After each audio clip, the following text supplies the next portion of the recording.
सभी साथियों का स्वागत है एक बार फिर से हमारे YouTube चैनल पर। साथियों, मैं आशा करता हूँ आप सभी लोग अच्छे होंगे और अपनी तैयारी कर रहे होंगे। जो भी साथी हमारे चैनल पर नए जुड़े हैं वो चैनल को सब्सक्राइब कर लीजिएगा। वीडियो पसंद आए तो वीडियो को लाइक कीजिएगा। तो साथियों, आइए देखते हैं आज के नोटिस को। साथियों, UPSSC आयोग के द्वारा PET का नोटिफिकेशन जारी किया गया है। तो आप देख सकते हैं यहाँ पर विज्ञापन संख्या 16/2026 प्रारंभिक अर्हता परीक्षा प्रीलिमिनरी एलिजिबिलिटी टेस्ट पैट 2026। तो साथियों, UPSSC आयोग के द्वारा PET 2026 का नोटिफिकेशन जारी हो गया है। तो आइए अब देखते हैं इस नोटिफिकेशन को। सबसे पहले देखेंगे विज्ञापन के प्रकाशन की तिथि कितनी है। 1/8/2026 यानी कि 1 अगस्त 2026। पंजीकरण ऑनलाइन आवेदन शुल्क जमा करने की प्रारंभिक तिथि मतलब कब से शुरू कर सकते हैं, ये 3/8/2026 है। और पंजीकरण शुल्क जमा करने ऑनलाइन आवेदन पत्र सबमिट करने की अंतिम तिथि है आपकी 1/9/2026। और शुल्क समायोजन एवं आवेदन में संशोधन की अंतिम तिथि कितनी है, 8/9/2026।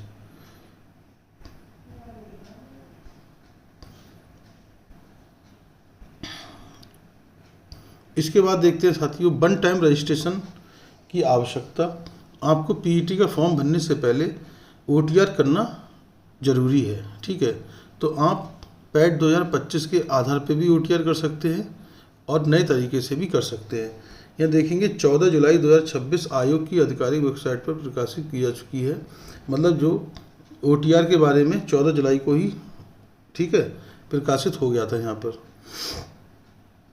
देखिए, अभ्यर्थियों के से अपेक्षा की जाती है कि वह प्रारंभिक अर्हता परीक्षा 2026 हेतु आवेदन करने से पूर्व आयोग की आधिकारिक वेबसाइट पर उपलब्ध OTR पंजीकरण व्यवस्था से संबंधित दिशा निर्देश का भली भांति अध्ययन कर ऑनलाइन OTR पंजीकरण की प्रक्रिया पूर्ण कर ले। ऑनलाइन OTR पंजीकरण संपन्न होने के उपरांत ही अभ्यर्थी प्रारंभिक अर्हता परीक्षा यानी कि PET 2026 हेतु ऑनलाइन आवेदन कर सकेंगे। मतलब आपको PET का फॉर्म भरने से पहले आपको OTR करना आवश्यक है। प्रारंभिक अर्हता परीक्षा 2026 हेतु आवेदन करने से पूर्व अभ्यर्थी ये सुनिश्चित कर लें कि उनके द्वारा OTR में अंकित समस्त विवरण त्रुटि रहित है। यदि अभ्यर्थी OTR में संशोधन करना चाहते हैं तो उन्हें प्रारंभिक अर्हता परीक्षा 2026 के पंजीकरण से पूर्व OTR में अनिवार्यता संशोधन करना होगा। इसके बाद साथियों, यहाँ पे लिखा हुआ है कि 2 नंबर पे प्रारंभिक अर्हता परीक्षा की अनिवार्यता। द्विस्तरीय परीक्षा प्रणाली प्रभावित होने के पश्चात उत्तर प्रदेश अधीनस्थ सेवा चयन आयोग की परिधि में आने वाले विभिन्न विभागों में नियंत्रणाधीन भिन्न भिन्न प्रकार के रिक्त पदों का चयन हेतु इच्छुक समस्त अभ्यर्थियों द्वारा प्रारंभिक अर्हता परीक्षा में प्रतिभाग किया जाना अनिवार्य है। इसके बाद साथियों, आप देख सकते हैं आयोग की परिधि में आने वाले पद। उत्तर प्रदेश अधीनस्थ सेवा चयन आयोग की परिधि में आने वाले पदों का विवरण यहाँ पर दिया हुआ है। यहाँ पे जो मेन आप देख सकते हैं, यहाँ पर सब प्रोसेस है। ऑनलाइन आवेदन हेतु आवश्यक निर्देश दिए हुए हैं। यहाँ पे साथियों ऑनलाइन आवेदन की प्रक्रिया, ऑनलाइन आवेदन हेतु आवश्यक निर्देश दिए हुए हैं सब। इसके बाद जो महत्वपूर्ण चीज़ है वो हम देख लेते हैं।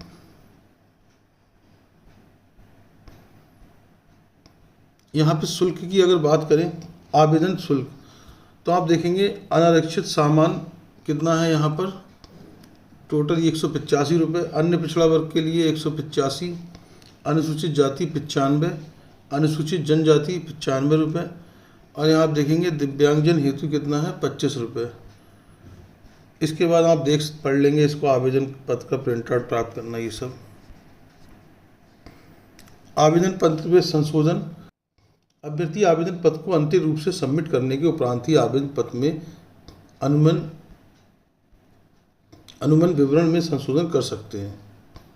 ठीक है, इसके बाद जो तो यहाँ पे शैक्षिक अर्हता भी देख लेते हैं। प्रारंभिक अर्हता परीक्षा 2026 में हाई स्कूल अथवा उसके समकक्ष अर्हता धारित करने वाले अभ्यर्थी आवेदन कर सकते हैं। मतलब जो हाई स्कूल हैं और उसके समकक्ष जो अर्हता धारित करते हैं वो इसमें कर सकते हैं। ठीक है, इसके बाद आयु सीमा को ध्यान में रखेंगे विशेष रूप से। तो आयु सीमा की अगर बात करें तो उत्तर प्रदेश अधीनस्थ सेवा चयन आयोग द्वारा आयोजित की जाने वाली प्रारंभिक अर्थता परीक्षा 2026 में आवेदन करने हेतु ऐसे अभ्यर्थी पात्र होंगे जिन्होंने 1 जुलाई 2026 को न्यूनतम 18 वर्ष की आयु पूर्ण कर ली हो तथा 40 वर्ष से अधिक की आयु प्राप्त ना की हो। ठीक है, यानी कि एज कितनी है, 18 से 40। ये भी स्पष्ट किया जाता है कि समय समय पर जारी अधिनियम शासन निर्देशों के अनुसार आरक्षित शेष वर्गों को अधिकतम आयु सीमा में नियमानुसार छूट अनुबंध होगी। इसके बाद देखिए साथियों, यहाँ पर महत्वपूर्ण चीज़ है परीक्षा योजना एवं पाठ्यक्रम। तो यहाँ पे देख सकते हैं आप साथियों, ये बहुत ज़रूरी है पता होना हमें सिलेबस क्या है हमारा। तो सबसे पहले भारतीय इतिहास है, ये 5 नंबर का है। उसके बाद भारतीय राष्ट्रीय आंदोलन, ये भी कितने नंबर का है साथियों, 5 नंबर का है। इसके बाद अगर बात करें हम तो भूगोल यानी कि ज्योग्राफी है, 5 मार्क्स। इसके बाद इंडियन इकोनॉमी है यानी कि भारतीय अर्थव्यवस्था, ये 5 मार्क्स का है। इसके बाद आप देखेंगे भारतीय संविधान एवं लोक प्रशासन, Indian constitution and public administration, ये भी 5 नंबर का है। इसके बाद देखेंगे आप सामान्य विज्ञान जनरल साइंस, ये 5 नंबर का है। 7वें नंबर पर देखेंगे एलिमेंट्री अर्थमेटिक यानी कि प्रारंभिक अंकगणित, ये 5 नंबर की है। इसके बाद आप देखेंगे सामान्य हिंदी, इसके बाद देखेंगे सामान्य हिंदी जनरल हिंदी 5 नंबर की है। उसके बाद आप देखेंगे सामान्य अंग्रेजी जनरल इंग्लिश 5 नंबर की है। तर्क एवं तर्कशक्ति लॉजिक एवं रीजनिंग, ये 5 नंबर की है। देखिए साथियों, करंट अफेयर्स में 10 नंबर की आती है, बहुत ही इंपॉर्टेंट है।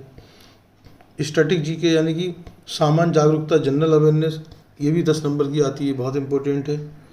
फिर आप देखेंगे यहाँ पर जो अपठित हिंदी गद्यांश का विवेचन एवं विश्लेषण, 2 गद्यांश आएंगे आपके 10 नंबर के, मतलब 5-5 नंबर के रहेंगे। ग्राफ की व्याख्या, मतलब यहाँ पे आप देखेंगे डीआई वगैरह आएगा, तो उसमें एक तो आपका ग्राफ की व्याख्या एवं विश्लेषण, ये 2 ग्राफ इसमें आपको मिलेंगे 10 नंबर के। लिखा है प्रत्येक प्रश्न 5 प्रत्येक पर 5 प्रश्न। ठीक है। तालिका की व्याख्या एवं विश्लेषण, तालिका वाले भी यहाँ पर 10 नंबर का रहेगा। टोटल ओवर देखा है 20 नंबर का डीआई और 5 का प्रारंभिक गणित, यानी कि 25 नंबर की आपकी मैथ हो गई। इसके बाद अगर बात करें साथियों, तो आप देख सकते हैं यहाँ लिखा गया है स्कोर की वैधता। तो आप देखेंगे प्रारंभिक अर्थता परीक्षा में प्राप्त अंक आयोग द्वारा परीक्षा परिणाम निर्गत किए जाने, आयोग की वेबसाइट पर अपलोड किए जाने की तिथि से 3 वर्ष तक प्रभावी होगा। तो ये आपका 3 साल तक प्रभावी होगा। तो साथियों ये था आपका पीईटी 2026 का नोटिफिकेशन। तो आप इसको अच्छे से वीडियो को देख लेंगे, बाकी आप पढ़ लेंगे इसको। तो साथियों याद रखेंगे, फिर से बता देता हूँ, विज्ञापन के प्रकाशन की तिथि कितनी है, 1/8/2026। और पंजीकरण आप ऑनलाइन आवेदन शुल्क जमा करने की कितनी है, 3/8/2026। पंजीकरण शुल्क जमा करने ऑनलाइन आवेदन पत्र सबमिट करने की 1/9/2026। और शुल्क समायोजन एवं आवेदन में संशोधन की कितनी है, 8/9/2026। तो साथियों ये था आपका UPSSC प्रारंभिक अर्थता परीक्षा प्रिलिमिनरी एलिजिबिलिटी टेस्ट यानी कि पैट 2026 का नोटिफिकेशन। साथियों अगर आपको वीडियो पसंद आई हो तो चैनल को सब्सक्राइब कर दीजिएगा, वीडियो को लाइक कर दीजिएगा और वीडियो को शेयर कीजिएगा। मिलते हैं साथियों अपनी नई वीडियो में। Thank you very much.